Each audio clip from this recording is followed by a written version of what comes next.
সামাজিক যোগাযোগ মাধ্যমে তারকাদের নামে প্রায় নানা গুজব ছড়াতে দেখা যায়, যেগুলো নিয়ে বেশ বিব্রতকর পরিস্থিতির শিকার হন অভিনয় শিল্পীরা। এবার তেমনই এক ঘটনার শিকার হলেন চিত্রনায়িকা মাহিয়া মাহি। সম্প্রতি কিছু ভুয়া ফেসবুক গ্রুপ এবং পেজে বাংলাদেশি অভিনেত্রী মাহিয়া মাহির ঝুলন্ত মরদেহ উদ্ধার শিরোনামে বিভ্রান্তিকর পোস্ট ছড়িয়ে পড়ে। বিষয়টি চোখে পড়েছে মাহিরও। হঠাৎ নিজের মৃত্যুর খবরে হতবাক হয়েছেন এই অভিনেত্রী। বিষয়টি নিয়ে বিরক্তি প্রকাশ করে সামাজিক মাধ্যমে স্পষ্ট মাহি জানিয়ে দিয়েছেন তিনি ভালো আছেন।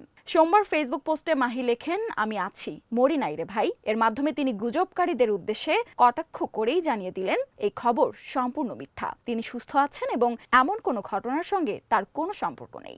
মাহির পোস্টের কমেন্ট বক্সে মেহেদি হাসান নামে একজন লিখেছেন, টেনশনে ছিলাম, যাক আপনি ভালো আছেন, জানতে পেরে চিন্তামুক্ত হলাম। ইয়াসমিন জান্নাত নামে একজন লিখেছেন, এসব মিথ্যা খবর যারা রটায় তাদের বিরুদ্ধে আইনি ব্যবস্থা নেওয়া দরকার। দেশ বিদেশি তারকাদের মৃত্যুর গুজব নতুন কিছু নয়। 1.5 মাস আগেই চিত্রনায়িকা পরিমণিকে নিয়েও এমন খবর ছড়িয়ে পড়ে। পরে ফেসবুক লাইভে এসে বিষয়টির প্রতিবাদ জানিয়ে ক্ষোভ ছাড়েন তিনি। বর্তমানে যুক্তরাষ্ট্রে অবস্থান করছেন মাহিয়া মাহি। গত 5 আগস্টের পর থেকেই লোকচক্ষুর আড়ালে চলে গেছেন তিনি। আরও সংবাদ পেতে চোখ রাখুন প্রতিদিনের বাংলাদেশের ওয়েবসাইট, ফেসবুক পেজ ও ইউটিউব চ্যানেলে। এতক্ষণ সঙ্গে থাকার জন্য ধন্যবাদ।